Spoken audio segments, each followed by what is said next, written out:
जब बाहर की दुनिया हम देखते हैं और उस दुनिया में दो इंसान ऐसे देखते हैं जिनमें दोनों एक दूसरे की इतनी केयर करते हैं, इतना एक दूसरे के प्रति प्यार रखते हैं, अपने दिल में एक ऐसी भावना रखते हैं जो किसी को भी मंत्रमुग्ध कर देगा, जो किसी को भी महसूस करा देगा कि उनके जीवन में किसी न किसी की कमी है, जो महसूस करा देगा कि हाँ मेरे भी जीवन में वैसा इंसान चाहिए, मैं भी डिजर्व करता हूँ वैसे इंसान को जो शायद मेरी केयर करे, मेरे पीछे दौड़े, मेरी पसंद नापसंद सब याद रखे वो।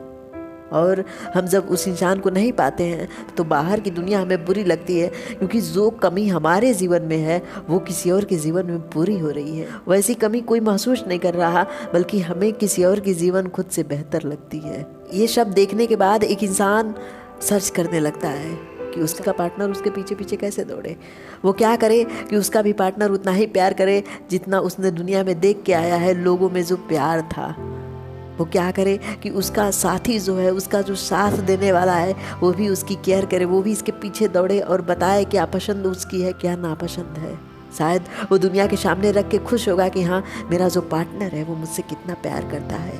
ये जब नहीं मिलता तब की बात है, लेकिन जब आप ढूंढते हो, जब आप चाहते हो कि वैसी केयर आपकी भी कोई करे, तो सबसे पहले खुद को देखो और उस इंसान को देखो जिसके ज़िंदगी में किसी को देख के आप दुखी हो रहे हो।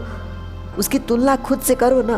आपने सिर्फ एक ऐसे इंसान को देखा जिसका पार्टनर उसे बहुत ज़्यादा प्यार करता है, लेकिन आप उस इंसान के जगह पे रखो, क्या आप उसके जैसे हो? आपकी सबसे बड़ी गलती यही होती है, चाहे आपके पार्टनर की गलती हो या आपकी गलती हो, लेकिन माफ़ी आप मांगते हो। आपका पार्टनर आपके पास फ़ोन करके नहीं पूछता कि आप कहाँ हो कहाँ नहीं हो, क्या कर रहे हो, अच्छे हो बुरे हो, आपके हालात कैसे हैं, लेकिन तनिक सी दूरियों में आप परेशान हो जाते हो, आपका मन घबराने लगता है। ये प्यार आपको इमोशनली ब्लैकमेल करने लगा है। आप इतना ज़्यादा इस रिलेशनशिप में इमोशनल हो चुके हो कि आप दुखी हो जाते हो। कई लोग तो रोने भी लगते हैं ये सुबह से उसका कॉल नहीं आया, अभी तक वो क्या कर रहा, और इन सब के बावजूद आप चाहते हो कि आपका पार्टनर भी आपसे उतना ही प्यार करे। नहीं हो सकता ऐसा। अगर जो आपके सामने वाला है उसे बताओ कि आप उसे कितना प्यार करते हो। ये सब बताने के बाद आप भी उसे बताओ कि उसे बेहतर लगता अगर तुम उसकी केयर करते, उसे बेहतर लगता अगर तुम पूछते कि तुम कहाँ हो, क्या कर रहे हो, कैसे हो, तुम्हें भी अच्छा लगता कि तुम्हारी कोई केयर कर रहा है। लेकिन ये बुराई हमें पनपती है कि पहली माफ़ी हम मांगते हैं, पहला दुखड़ा हम रोते हैं, पहली कमी हम जो होता है अपने जीवन में उसे बताते हैं कि तुम बहुत इंपॉर्टेंट हो, तुम्हारे न होने पे मैं मर जाऊंगा, मैं जीऊंगा नहीं। फिर वो इंसान अपने आप पे घमंड करने लगता है कि ये मेरे जीवन से जाएगा थोड़े, मैं इसे चाहे कैसे भी रखूँ ये मेरे जीवन में ही रहेगा।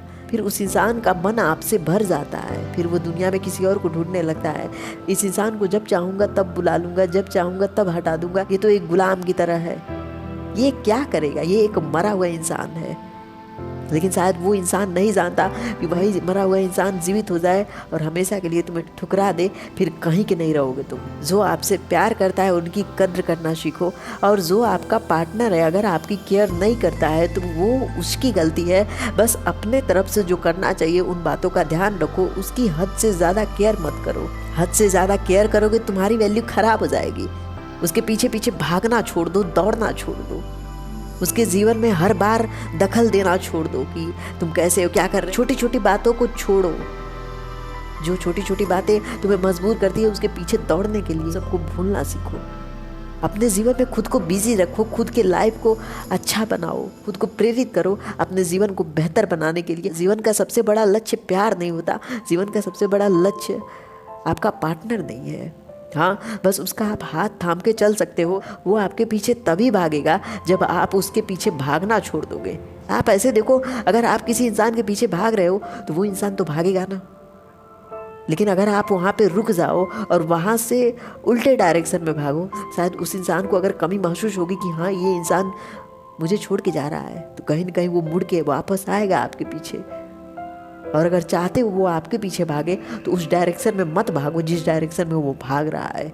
अपना डायरेक्शन बदलो, अपने लाइफ में आगे बढ़ने की कोशिश करो कि अगर अपने लाइफ में बेहतर बन गए फिर उस इंसान को भी ये कमी महसूस होगा कि जो मेरे पीछे भाग रहा था वो अपनी ज़िंदगी बना चुका है, बेहतर कर चुका है। हद से ज़्यादा अगर उसकी केयर करोगे तो उसके पैरों में स्लीपर की तरह रहोगे। वो जब चाहेगा जहाँ चाहेगा निकाल देगा और जहाँ चाहेगा पहन के जाएगा।